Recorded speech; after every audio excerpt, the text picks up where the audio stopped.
नमस्कार, Byju's IAS Hindi platform पर आपका स्वागत है। आज हम लोग 20 नवंबर 2021 के द हिंदू समाचार पत्र का विश्लेषण करेंगे, जो कि आपके आगामी संघ लोक सेवा आयोग की प्रारंभिक एवं मुख्य परीक्षा के दृष्टिकोण से लाभदायक सिद्ध हो सकता है। तो आइए सबसे पहले सत्र के विषय की चर्चा करते हैं। तो पहला है इसमें एनईपी यानी राष्ट्रीय शिक्षा नीति, जो नई नीति आई थी उसके तहत उड़ीसा आदिवासी भाषाओं के पक्ष में है। यानी नई राष्ट्रीय शिक्षा नीति प्राथमिक कक्षाओं में मातृभाषा में पढ़ाने पर जोर देती है। तो उड़ीसा आदिवासी भाषाओं के पक्ष में है। एनईपी के तहत वह इस पर कार्य करेगी। तो हम लोग बात करेंगे इसमें कि कैसे वह करेगा, इसमें क्या चुनौतियां हैं, इसके लिए क्या समाधान होगा, इन सब बातों की चर्चा करेंगे। दूसरा टॉपिक होगा गैर निष्पादित परिसंपत्ति। यह क्या होती है, इसको कैसे रोका जाए और इसके क्या कारण हैं, इसके लिए क्या कानून है, इन सब बातों पर चर्चा करेंगे। और तीसरा जो महत्वपूर्ण है, 3 कृषि कानून जिसे कल सरकार ने वापस ले लिया है। यह कौन से कृषि कानून थे, क्यों इनका विरोध हो रहा था, अंततः सरकार को झुकना पड़ा, इन सब बातों की चर्चा करेंगे। और अगला जो महत्वपूर्ण है वह है स्वदेश निर्मित लाइट कॉम्बैट हेलीकॉप्टर समेत ड्रोन को सौंपा हमारे देश के प्रधानमंत्री ने। तो इनके बारे में भी बात करेंगे। और अंतिम टॉपिक होगा समान नागरिक संहिता। तो समान नागरिक संहिता, इलाहाबाद हाई कोर्ट ने कहा है पूरे देश में समान नागरिक संहिता लागू होना चाहिए। तो और अंत में मुख्य परीक्षा अभ्यास प्रश्न की चर्चा करेंगे। तो आइए सबसे पहले तो यह पेज नंबर 1 पे आई हुई खबर है। इसको जीएस के सेकंड पेपर गवर्नेंस और सोशल जस्टिस के अंतर्गत डाल सकते हैं।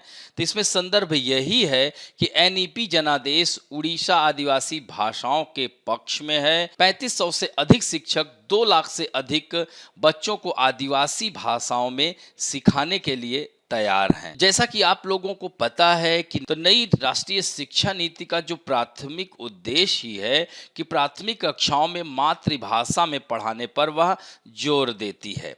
लेकिन जब उड़ीसा के आदिवासी समुदायों की भाषा का आधार इतना विविध है, 21 बोली जाने वाली भाषाओं को 74 बोलियों में विभाजित किया गया है, तो क्या यह कार्य काफ़ी कठिन प्रतीत होता है। हालांकि उड़ीसा में बहुभाषी शिक्षा एक आम बात है। काफ़ी 1 दशक लंबा प्रयोग इस चुनौती को स्वीकार करने में मददगार हो सकता है, क्योंकि वहाँ पर बहुभाषी शिक्षा का आयोजन पहले से ही किया जा रहा है। ऐसे में राष्ट्रीय शिक्षा नीति के साथ उड़ीसा सरकार काफ़ी अच्छा सामंजस्य स्थापित कर सकता है। तो राज्य सरकार के एसटी और एससी विकास विभाग ने प्रारंभिक कक्षा या प्रारंभिक कक्षाओं में आदिवासी छात्रों द्वारा सामना की जाने वाली भाषा के मुद्दों को संबोधित करने के लिए ये भी पॉइंट याद रखिएगा, संहति नामक परियोजना पर काम करना शुरू कर दिया है। अनुसूचित जाति जनजाति अनुसंधान और प्रशिक्षण संस्थान जनजातीय भाषा और संस्कृति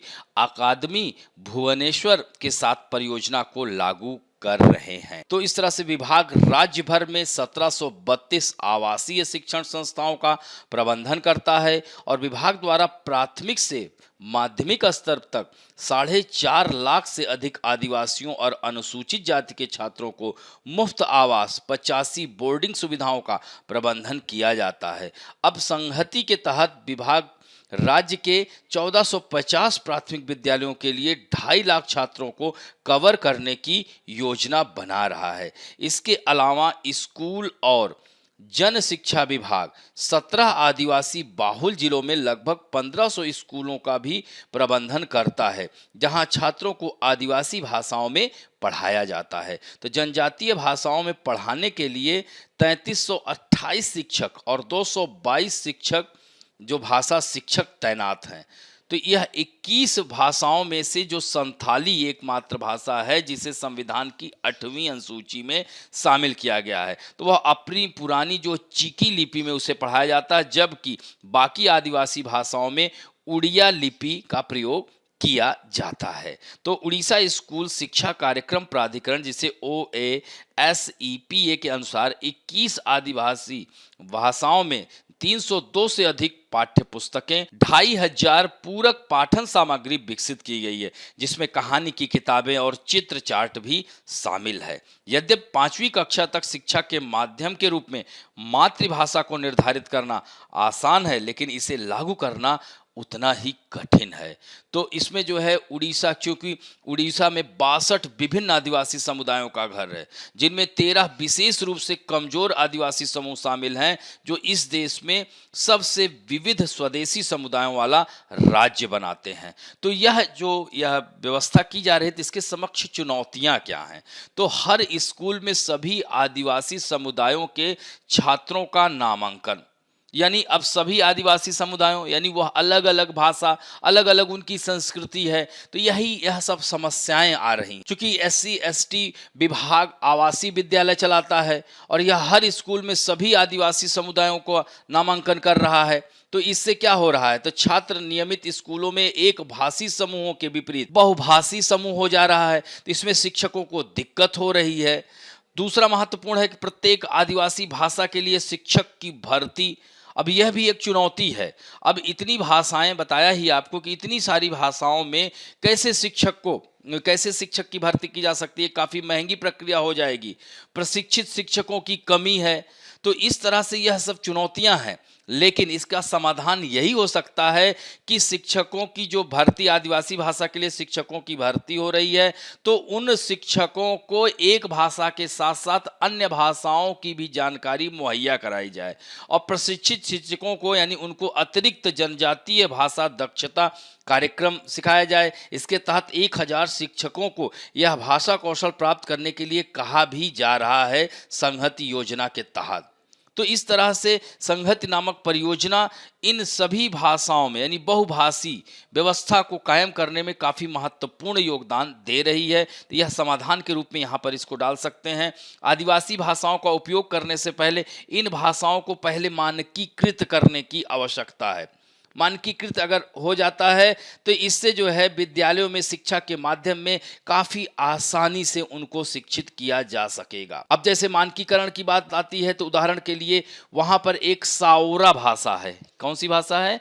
साओरा भाषा है। तो अब साओरा भाषा की बात की जा रही है कि वह 4 अलग अलग क्षेत्रों में बोली जाती है और जिसमें थोड़ी भिन्नता होती है। तो पाठ्य पुस्तक तैयार करने के लिए साओरा को मानक बनाने की जरूरत है। तो शोधकर्ताओं का यही मानना है कि पाठ्य पुस्तक तैयार करने के लिए भाषा को अंतिम रूप देने के लिए द्वंद्वात्मक सर्वेक्षण किया जाना चाहिए।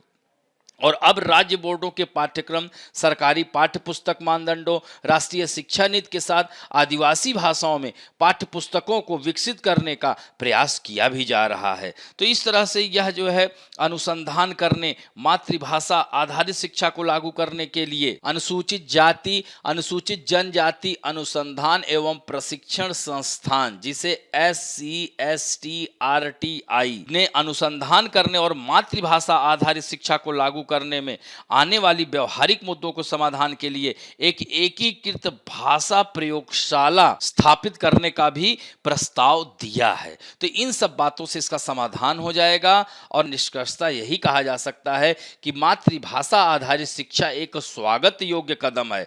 एक आदिवासी छात्र दुनिया को अपनी भाषा से देखेगा और मातृभाषा आधारित शिक्षा का सबसे महत्वपूर्ण पहलू यह है कि यह लुप्त प्राय जनजाति भाषा को बचाने में मदद करेगा। यदि भाषा को बचाया जाता है तो संस्कृति अपने आप संरक्षित हो जाएगी। तो यह महत्वपूर्ण लेख था। अब बढ़ते हैं दूसरे महत्वपूर्ण लेख की ओर। पेज नंबर 6 पे आया हुआ है। इसको इकोनॉमिक डेवलपमेंट के अंतर्गत जीएस के 3rd पेपर में डाल सकते हैं। तो इसमें जो संदर्भ यही है कि यह महत्वपूर्ण संदर्भ कह सकते हैं कि एक गिरफ्तारी, एक संकल्प और प्रतिशोध की कहानी है। तो जैसलमेर पुलिस ने भारतीय स्टेट बैंक के पूर्व अध्यक्ष प्रताप चौधरी को गिरफ्तार किया है। तो प्रताप चौधरी पर जैसलमेर के होटल को एनपीए घोषित कर उसे सस्ते में बेचने का आरोप है। पर क्यों आरोप लगाया जा रहा है? ये मामला गोदावन समूह के स्वामित्व वाली संपत्तियों से जुड़ा है। तो इसकी जो पृष्ठभूमि यही है कि जैसलमेर में लग्जरी होटल गढ़राजवाड़ा चलाने वाले समूह ने 2007 में एसबीआई से 24 करोड़ का ऋण और 1 करोड़ का नगद ऋण लिया था। तो वर्ष 2009 में भुगतान नहीं होने और वैश्विक वित्तीय संकट के कारण बैंक ने खाते का पुनर्गठन किया और यह जून 2010 में एक गैर निष्पादित परिसंपत्ति बन गया और बैंकों ने दोनों होटलों को जब्त कर लिया। तब प्रदीप चौधरी एसबीआई के अध्यक्ष थे। इसके बाद दोनों होटलों को एल्केमिस्ट एआरसी कंपनी को 25 करोड़ रुपए में बेच दिया गया। तो एक आकलन से पता चल रहा है कि संपत्ति का बाजार मूल्य करीब 2017 की बात है 160 करोड़ रुपए था और आज इसकी कीमत 200 करोड़ रुपए है और जबकि इसे बेच दिया गया कितने में, 25 करोड़ रुपए में। और यह भी आरोप लगाया जा रहा है कि प्रताप चौधरी 2013 में रिटायरमेंट के बाद उन्होंने जो है यहाँ पर इस जो एल्केमिस्ट एआरसी कंपनी है तो उसको ज्वाइन कर लिया। तो यही कारण है कि इनके ऊपर आरोप लगाया गया और इनको गिरफ्तार कर लिया गया। तो इसमें कहीं ना कहीं अगर बात की जाए कि एक अस्थिरता यानी यह प्रकरण पुनर्प्राप्ति प्रक्रिया और इसके अंतर्निहित सिद्धांतों की समझ की कमी को दर्शा रहा है। यानी चर्चा के दौरान इन्हें स्पष्ट किया जा सकता था, यानी कहीं ना कहीं कुछ कमियां रह गईं। तो इसमें वांछित परिणाम प्राप्त करने के लिए ब्लैकमेल के माध्यम से सिस्टम को दबाव में डालने का प्रयास करने का कोई संकेत नहीं था। तो ऋणदाता और उधारकर्ता के बीच शक्ति का संतुलन कह सकते हैं कि डगमगा गया और समय समय पर सरकार और भारतीय रिजर्व बैंक ऋणदाता के हाथों को मजबूत करने के लिए आगे बढ़े और एक अंत में यही हुआ कि कहीं ना कहीं उधारकर्ता के पक्ष में वापस लाने की साजिश कर रहे थे। इसमें सब लोगों का हाथ था।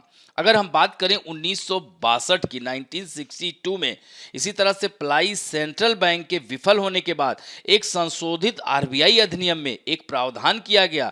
वास्तव में क्रेडिट सूचना ब्यूरो जो दुनिया में सबसे पहले होता है, तो बैंकर्स के बीच सूचनाओं के आदान प्रदान को मजबूत करने वाली चीज जल्द ही बेकार हो गई। फिर एक दशक के बाद 1971 में एक अध्ययन समूह ने क्रेडिट इंफॉर्मेशन ट्रस्ट की स्थापना की सिफारिश की और 1995 में वह पूरी तरह से उसको बंद कर दिया गया। तो इस तरह से यह हमेशा एक कैसे देख सकते हैं कि विंडो खुली रही, जिसकी वजह से यह समस्याएं आ रही हैं। तो क्रेडिट प्राधिकरण योजना, इन्वेंट्री मानदंड और अन्य नियम 1960 के दशक के अंत से इसी तरह के इरादे के साथ शुरू किए गए थे, लेकिन पेशेवरों का एक उद्योग उधार लेने वाली को प्रशिक्षित करने और सलाह देने के लिए उभरा। जिस स्तर को क्रेडिट चाहते थे उसी पर प्राप्त करने के आंकड़े कैसे तैयार करें। और 1991 की जब नरसिंहन समिति की सिफारिश के बाद 1993 में ऋण वसूली न्यायाधिकरण पेश किया गया था। लगभग एक दशक बाद फिर सरफेसी अधिनियम भी पारित किया गया। इनका उद्देश्य रिकवरी में तेजी लाना और बैंकरों के हाथ मजबूत करना था, लेकिन सिस्टम वर्षों से अलग अलग तरीकों से समझौता करता रहा। तो इनमें न्यायाधीशों की गैर नियुक्ति, असफल नीलामी, विलंबित भुगतान आदि शामिल थे। तो यह सब समस्याएं हैं। हालांकि एसबीआई ने इसका स्पष्टीकरण दिया कि 2014 में चौधरी के सेवानिवृत्त होने के बाद संपत्ति को उचित प्रक्रिया के साथ बेचा गया था और एसबीआई ने यह भी बयान दिया कि एआरसी को बिक्री करते समय सभी उचित प्रक्रिया का पालन किया गया था। बैंक ने पहले ही कानून प्रवर्तन और न्यायिक अधिकारियों को अपने सहयोग की पेशकश की और आगे जानकारी प्रदान भी करता रहेगा। तो इसी संबंधित कुछ जैसे गैर निष्पादित परिसंपत्ति घोषित किया गया। तो इसके बारे में आपको जानना आवश्यक है कि गैर निष्पादित संपत्तियां वे ऋण हैं जो बैंकों द्वारा शुरुआत में अपने ग्राहकों को दिए गए, परंतु कुछ समय अंतराल के बाद इन ऋणों को वापस आना बंद हो गया, जिससे बैंकों की आय रुक जाती है तथा उनके द्वारा दिया हुआ ऋण भी खतरे में पड़ जाता है। यदि मूलधन भुगतान 91 दिनों से या ब्याज भुगतान 365 दिन से अधिक रोक दिया जाए तो ऋण गैर निष्पादित संपत्तियां बन जाता है, यानी एनपीए बन जाता है। और एनपीए को 3 श्रेणियों में बांटा जाता है, यानी उपमानक, ऐसा ऋण जिसमें 18 माह तक वसूली नहीं की गई हो। दूसरा है संदेहास्पद, जो 18 माह से अधिक गैर निष्पादित संपत्ति हो परंतु इस ऋण की वापसी की संभावना बनी हो। तो उदाहरण के लिए मंदी की वजह से किसी उद्यमी का ऋण वापस ना लौटा पाना। और तीसरा है नष्ट, यानी लॉस्ट, ऐसा ऋण जो अब वापस नहीं आ सकते, जिसकी वापस आने की कोई उम्मीद नहीं है। तो इस तरह से गैर निष्पादित संपत्ति बढ़ने के कारण जैसे सरकार द्वारा ऋण माफी, तो लोग इसी चक्कर में नहीं देते हैं, जैसे बाढ़, सूखा, चुनावी लोक लुभावन वादे, बैंक के द्वारा बिना किसी जांच परख के ऋण देना, ये बहुत बड़ी समस्या है। इसका उदाहरण भारत से भागे हुए कई उद्योगपति हैं जो कि एक बड़ा ऋण लेकर देश छोड़कर जा चुका है। बैंकों द्वारा दिए गए ऋण पर ऋण देने के उपरांत की निगरानी का ना होना, जैसा कि ये बैंक के जो मैनेजर साहब ने किया है। तो इस तरह से यह जो है, इसके जो कारण यही हैं और इसको रोकने के उपाय के लिए यही ऋण वसूली न्यायाधिकरण की स्थापना की गई 1993 में, जिसमें ब्याज दर को कम करा जाए, एक मुश्त पैसा लौटाने पर छूट दी जाए। इन सब के माध्यम से यह किया गया और सरफेसी अधिनियम भी लाया गया, जिसको securitisation and reconstruction of financial assets and enforcement of security interest act यानी नरसिम्हन समिति की 1 और 2 के बाद इसे लागू किया गया और अंधा यूर्जिना समिति ने इन क्षेत्रों के संबंध में कानूनी प्रणाली में बदलाव की आवश्यकता पर विचार किया। अब बढ़ते हैं तीसरे लेख की ओर, पेज नंबर 6 पे आया है। इसको गवर्नेंस और एग्रीकल्चर दोनों में डाल सकते हैं। तो संदर्भ यही है कि अभिमान की हार और होल्ड पर टकराव, तो कृषि कानूनों को निरस्त करने के आह्वान पर स्थानीय कृषि मांगों को जोड़ने से सरकार को मजबूर होना पड़ सकता है। और केंद्र सरकार द्वारा शुक्रवार को 3 कृषि कानूनों को निरस्त करना भारत में किसान आंदोलन की ऐतिहासिक जीत का प्रतीक है। तो इसमें यही महत्वपूर्ण बात हो जाती है कि 1 साल से अधिक समय तक हजारों किसानों ने दिल्ली को घेर लिया और उनका विरोध धीरे धीरे एक अखिल भारतीय प्रतिरोध आंदोलन में विकसित हो रहा था। तो कानून को निरस्त करने के लिए सरकार द्वारा देर से किए गए निर्णय हालांकि दिल्ली में आंदोलन पर से पर्दा हटाते हैं, लेकिन इसके पीछे छोड़ गए राजनीतिक उत्साह को कम करने की संभावना नहीं है। विरोध प्रदर्शनों पर केंद्र सरकार की प्रतिक्रिया भयावह और अभिमान से चिन्हित थी। सरकार का पूरा फोकस था कि इन कानूनों को सकारात्मक बनाने का था। प्रदर्शनकारियों को तोड़ने, बांटने, खरीदने, नीचा दिखाने, इन सब पर था। तो इसमें यह महत्वपूर्ण है कि यह पहले सर्वप्रथम आपके लिए जानना आवश्यक है कि तीनों कानून था क्या। तो लोकसभा में पास हुए तीनों कृषि कानून में पहला जैसे आवश्यक वस्तु अधिनियम 2020 इसको कानून कहा जाएगा। इस कानून में अनाज, दलहन, तिलहन, खाद्य तेल, प्याज, आलू को आवश्यक वस्तुओं की सूची से हटाने का प्रावधान किया गया था और ऐसा माना जा रहा था कि इस कानून के प्रावधानों से किसानों को सही मूल्य मिल सकेगा और क्योंकि बाजारों में स्पर्धा बढ़ेगी। तो यह जो है 1955 के इस कानून में संशोधन किया गया था। तो इसका उद्देश्य यही था कि आवश्यक वस्तुओं की जमाखोरी रोकने के लिए उनके उत्पादन, सप्लाई और कीमतों को नियंत्रित रखना था। तो अहम बात यही है कि समय समय पर आवश्यक वस्तुओं की सूची में कई जरूरी चीजों को जोड़ा गया है। तो उदाहरण के लिए जैसे कोरोना काल में मास्क और सैनिटाइजर को आवश्यक वस्तुओं में रखा गया था। और दूसरा जो महत्वपूर्ण कानून था जिसका यह किसान विरोध कर रहे थे, वह था कृषि उत्पादन, व्यापार और वाणिज्य संवर्धन और सुविधा कानून 2020। तो इस कानून के तहत किसान एपीएमसी यानी कृषि उत्पाद विपणन समिति के बाहर भी अपने उत्पाद बेच सकते थे। तो सबसे ज्यादा विरोध किसानों का इसी पर ज्यादा था। तो इस कानून के तहत यही कहा गया था कि देश में एक ऐसा इकोसिस्टम बनाया जाएगा। हालांकि सरकार की मंशा बहुत ही सकारात्मक थी, लेकिन वह किसानों को समझाने में नाकाम रही। तो जहां किसानों और व्यापारियों को मंडी के बाहर फसल बेचने का आजादी होगी, प्रावधान के तहत राज्य के अंदर 2 राज्यों के बीच व्यापार को बढ़ावा देने की भी बात कही गई थी और इसके साथ साथ मार्केटिंग और ट्रांसपोर्टेशन पर खर्च कम करने का भी जिक्र था। और नए कानून के मुताबिक किसानों या उनके खरीदारों को मंडियों को कोई भी फीस नहीं देना होता। और तीसरा जो महत्वपूर्ण था, कृषक सशक्तिकरण व संरक्षण, कीमत आश्वासन और कृषि सेवा पर करार कानून। और इस कानून का मुख्य उद्देश्य था कि किसानों को उनकी फसल की निश्चित कीमत दिलवाना। इसके तहत कोई किसान फसल उगाने से पहले ही किसी व्यापारी से समझौता कर सकता था और इस समझौते में फसल की कीमत, फसल की गुणवत्ता, मात्रा और खाद आदि का इस्तेमाल आदि बातें शामिल होनी थी। लेकिन कहीं न कहीं सरकार इसे समझाने में विफल रही, जबकि यह कानून कहा जा सकता है कि इनके लिए वरदान भी हो सकता था। लेकिन थोड़ा इंतजार करना पड़ सकता था। तो कानून के मुताबिक किसान को फसल की डिलीवरी के समय ही 2/3 राशि का भुगतान किया जाता और बाकी पैसा 30 दिन में देना होता। तो इसमें यह प्रावधान भी किया गया था कि खेत से फसल उठाने की जिम्मेदारी व्यापारी की होती है। अगर एक पक्ष समझौते को तोड़ता तो उस पर जुर्माना लगाया जाता और यही माना जा रहा था कि कानून कृषि उत्पादों की बिक्री, फार्म सेवाओं, कृषि बिजनेस फर्मों, प्रोसेसर्स, विक्रेता, बड़े खुदरा विक्रेताओं और निर्यातकों के साथ किसानों को जोड़ने के लिए सशक्त करता है। तो इस पर विवाद फिर क्यों हो रहा था? तो किसान संगठनों का यही जो है आंदोलन करने का मुख्य कारण यही था कि नए कानून के लागू होते ही कृषि क्षेत्र में पूंजीपतियों या कारपोरेट घरानों के हाथों में यह चला जाएगा, जिससे किसानों को नुकसान होगा। नए बिल के मुताबिक सरकार आवश्यक वस्तुओं की सप्लाई पर अति असाधारण परिस्थिति में ही नियंत्रण करती। तो ऐसा प्रयास क्या है? अकाल युद्ध, कीमतों में अप्रत्याशित उछाल या फिर गंभीर प्राकृतिक आपदा के दौरान ही किए जाते। यानी हमेशा सरकार इस तरह के कदम नहीं उठाती। यही कारण है कि इसका विरोध किया जा रहा था। तो नए कानून में उल्लेख था कि इन चीजों और कृषि उत्पादों की जमाखोरी पर कीमतों के आधार पर एक्शन लिया जाएगा। यह भी इनका पॉइंट मजबूत था, जिसकी वजह से यह विरोध पूरा आंदोलन का स्वरूप ले लिया था। तो सरकार इसके लिए तब आदेश जारी करेगी जब सब्जियों और फलों की कीमतें 100% से ज्यादा हो जाती, यानी उससे पहले नहीं की जाती।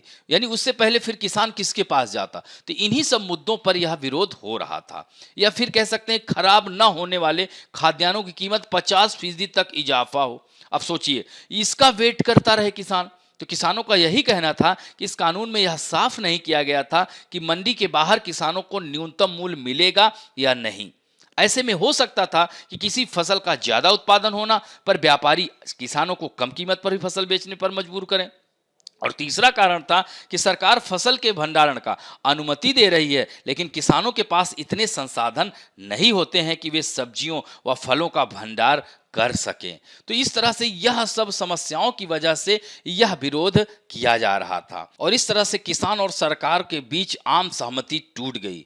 और यह कब टूटी? जब केंद्र सरकार ने कृषि विपणन पर कानून बनाने का काम अपने हाथों में ले लिया और कृषि कानूनों को पारित किया। तो इस तरह से संघीय सिद्धांतों का उल्लंघन किया गया, क्योंकि केंद्र सरकार ने राज्य सूची की प्रविष्टि 14, 26 और 27 में मामलों में हस्तक्षेप करने के लिए समवर्ती सूची की प्रविष्टि 33 को लागू किया और कृषि कानूनों ने राज्य सूची की प्रविष्टि 28 में भी हस्तक्षेप किया, जो समवर्ती सूची की प्रविष्टि 33 के अधीन नहीं थी। यह भी एक बहुत बड़ा विरोध का कारण था और इस प्रकार शुरू करने के लिए कृषि कानूनों को असंवैधानिक होने के लिए उचित रूप से तर्क दिया गया था। हालांकि भारत के सर्वोच्च न्यायालय ने इसके समक्ष दायर याचिकाओं पर तेजी से कार्रवाई करने से इनकार किया। इसके बजाय विरोध करने वालों किसान संगठनों से परामर्श किए बिना जनवरी 2021 में 4 व्यक्तियों की एक समिति भी गठित कर दी गई, जिसमें उन्होंने सबने समर्थन कर दिया और यही सब कारण था कि इसका विरोध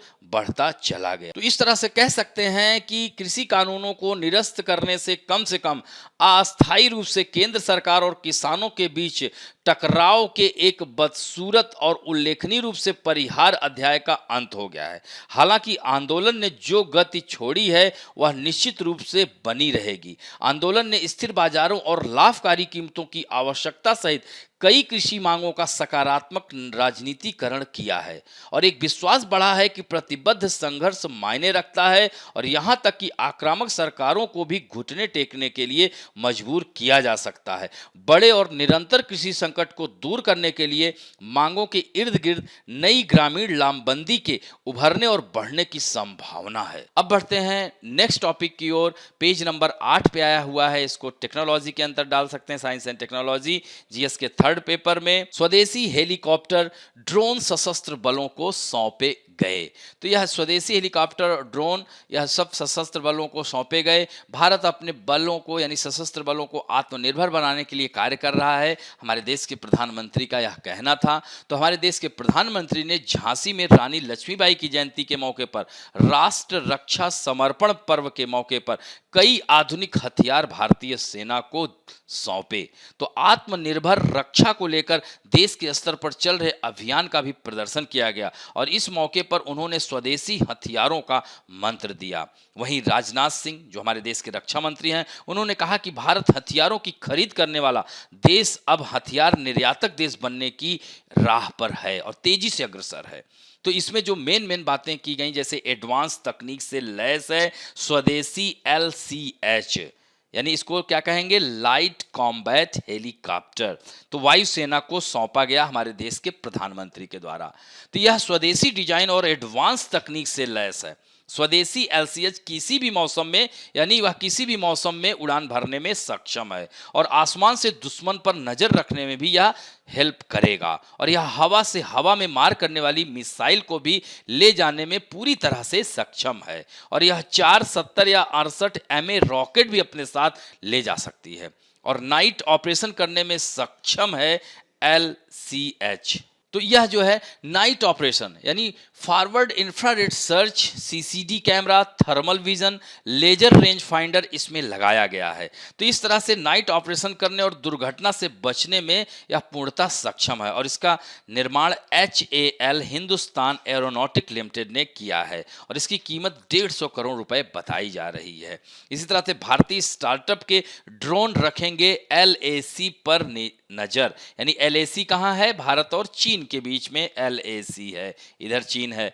तो भारतीय सेना की ओर से ड्रोन एवं UAV का विस्तृत परीक्षण व प्रयोग के बाद खरीद का फैसला लिया गया है। तो LAC पर चीन के खिलाफ ड्रोन तकनीक को मजबूत करने के लिए स्वदेशी कंपनियों से 140 करोड़ रुपए का सौदा किया गया है। तो इसमें आइडिया फोर्ज नामक स्टार्टअप से स्विच टैक्टिकल ड्रोन्स को लिया जा रहा है और पूर्वी लद्दाख में किया जाएगा ड्रोन्स का इस्तेमाल, यानी पूर्वी लद्दाख रीजन, यह वाला लद्दाख क्षेत्र, तो स्विच ड्रोन का इस्तेमाल पूर्वी लद्दाख में किया जाएगा। यह बेहद हल्के स्विच ड्रोन करीब 4000 मीटर की ऊंचाई तक उड़ सकते हैं और यह 15 किलोमीटर के दायरे का सर्विलांस भी करेंगे। तो यह भी, और DRDO की प्रयोगशाला में विकसित की गई है शक्ति, यानी प्रधानमंत्री मोदी ने झांसी के कार्यक्रम में एडवांस इलेक्ट्रॉनिक वारफेयर प्रणाली शक्ति को भारतीय नौसेना को सौंपा। तो यह DRDO के लैब इलेक्ट्रॉनिक अनुसंधान प्रयोगशाला में इसे विकसित किया गया है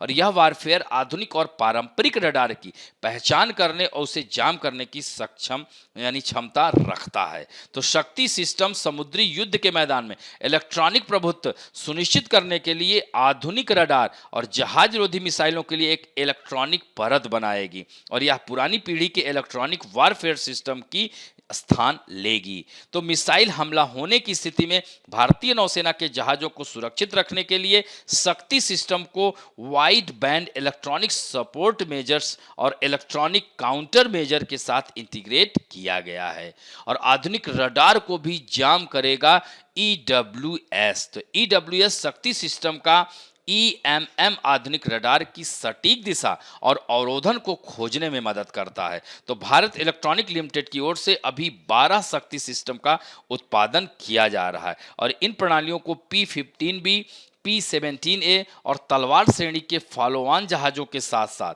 नए बन रहे जहाजों के ऑनबोर्डिंग के समय स्थापित किया जाएगा। अब बढ़ते हैं, पेज नंबर 9 पे आया हुआ है GS के सेकेंड पेपर पॉलिटी के अंतर्गत इसको डाल सकते हैं। High court, Allahabad high court यानी समान नागरिक संहिता देश की जरूरत, इसे लागू करने पर विचार करे केंद्र, इलाहाबाद हाई कोर्ट ने कहा है। तो प्रमुख तथ्य है कि इलाहाबाद उच्च न्यायालय ने समान नागरिक संहिता को आज एक आवश्यकता और अनिवार्य रूप से आवश्यक बताते हुए केंद्र सरकार से इसके क्रियान्वयन के लिए प्रक्रिया शुरू करने का आह्वान किया है। तो न्यायमूर्ति सुनीत कुमार ने 18 नवंबर को कहा कि UCC को विशुद्ध रूप से स्वैच्छिक नहीं बनाया जा सकता, जैसा कि 75 साल पहले डॉक्टर BR अम्बेडकर ने अल्पसंख्यक समुदाय के सदस्यों द्वारा व्यक्त की गई आशंका और भय के मद्देनजर देखा था। तो इस तरह से यह जो कॉमन सिविल कोड है अनुच्छेद 44 यानी नीति निर्देशक तत्वों में निहित, तो इस पर जो है एक समिति आयोग के गठन पर विचार करेगा, अदालत ने यह निर्देश दिया है। तो यह क्या है समान नागरिक संहिता? तो समान नागरिक संहिता यानी सभी के लिए समान कानून की बात करता है, चाहे वह किसी भी धर्म या जाति का क्यों ना हो। तो समान नागरिक संहिता में शादी, तलाक, जमीन जायदाद के बंटवारे में सभी धर्मों के लिए एक ही कानून लागू होगा। तो यूनिफॉर्म सिविल कोड का अर्थ ही है कि एक निष्पक्ष कानून, जैसे कि वर्तमान समय में मुस्लिमों के लिए अलग पर्सनल लॉ है, जबकि हिंदू लॉ के तहत हिंदू, सिख, जैन और बौद्ध आते हैं। तो क्या है हिंदू पर्सनल लॉ? तो भारत में हिंदुओं के लिए हिंदू कोड बिल लाया गया। देश में इसके विरोध के बाद इस बिल को 4 हिस्से में बांट दिया गया, यानी Hindu marriage act, Hindu succession act, Hindu adoption and management maintenance act और Hindu minority and guardianship act में इसे बांट दिया गया था। और मुस्लिम पर्सनल लॉ बोर्ड क्या है? देश के मुस्लिमों के लिए मुस्लिम पर्सनल लॉ है। पहले लॉ के अंतर्गत शादीशुदा मुस्लिम पुरुष अपनी पत्नी को महज 3 बार तलाक कहकर तलाक दे सकता था, लेकिन इसके दुरुपयोग के चलते सरकार ने इसके खिलाफ कानून बनाकर जुलाई 2019 में इसे खत्म कर दिया। तो क्यों आवश्यकता है इस कॉमन सिविल कोड की? तो इस कानून के समर्थकों का मानना है कि अलग अलग धर्मों के अलग अलग कानून न्यायपालिका पर बोझ पड़ता है, इससे जो है न्याय मिलने में देरी भी होती है। तो समान नागरिक संहिता लागू होने से इस परेशानी से निजात मिलेगी और अदालतों में पड़े जो लंबित मामले हैं उनका भी निपटारा जल्दी से हो जाएगा। शादी, तलाक, गोद लेना, जायदाद के बंटवारे में सबके लिए एक जैसा कानून होगा, फिर चाहे वह किसी भी धर्म का क्यों ना हो। तो क्या होंगे इसके फायदे? तो इस कानूनों का सरलीकरण हो जाएगा, यानी समान संहिता विवाह, विरासत, उत्तराधिकारी समेत विभिन्न मुद्दों से संबंधित जटिल कानूनों को सरल बनाएगी। लैंगिक न्याय, यदि समान नागरिक संहिता को लागू किया जाता है तो वर्तमान में मौजूद सभी व्यक्तिगत कानून समाप्त हो जाएंगे, जिससे उन कानूनों में मौजूद लैंगिक पक्षपात की समस्या से भी निपटा जा सकेगा और महिला सशक्तिकरण को जो है और बढ़ावा मिलेगा। समाज के संवेदनशील वर्ग को संरक्षण मिलेगा और धर्मनिरपेक्षता के सिद्धांत को बल मिलेगा, क्योंकि भारतीय संविधान की प्रस्तावना में धर्मनिरपेक्ष शब्द सन्निहित है।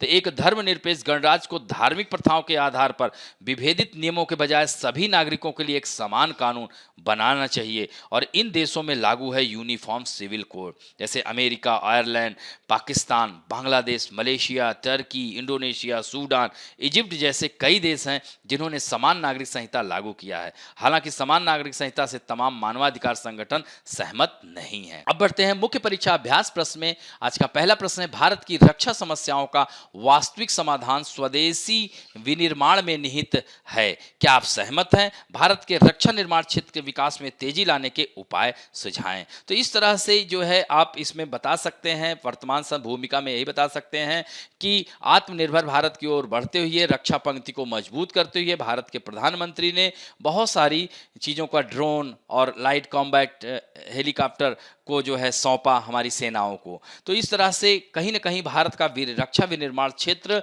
आत्मनिर्भर बन रहा है और आयात के बजाय अब निर्यात करने के मार्ग पर अग्रसर है। और यह जो विभिन्न जो हमने उदाहरण दिए थे उन उदाहरणों का भी प्रयोग करके आप इसको 3 भागों में तोड़ करके अंत में निष्कर्ष लिख सकते हैं कि आने वाले दिनों में हम निश्चित रूप से इन रक्षा में भी आत्मनिर्भर हो जाएंगे। तो इस तरह से इस प्रश्न को लिखिएगा। दूसरा प्रश्न है, समान नागरिक संहिता से आप क्या समझते हैं? सीधे सीधे अनुच्छेद 44 में है समान नागरिक संहिता। भारत के लिए इसकी प्रासंगिकता और इसके क्रियान्वयन में आने वाली बाधाओं का परीक्षण करें। तो इसका विरोध क्यों होता है? तो समान नागरिक संहिता का विरोध करने वालों का यही कहना है कि ये सभी धर्मों पर हिंदू कानून को लागू करने जैसा है, यानी भारतीय संविधान का अनुच्छेद जो 25 है उस जो किसी भी धर्म को मानने और प्रचार करने की स्वतंत्रता को संरक्षित करता है, तो भारतीय संविधान के अनुच्छेद 14 में निहित समानता की अवधारणा के विरुद्ध है और सेकुलर देश में पर्सनल लॉ में दखलंदाजी नहीं होनी चाहिए। समान नागरिक संहिता बने तो धार्मिक स्वतंत्रता का ध्यान रखा जाए।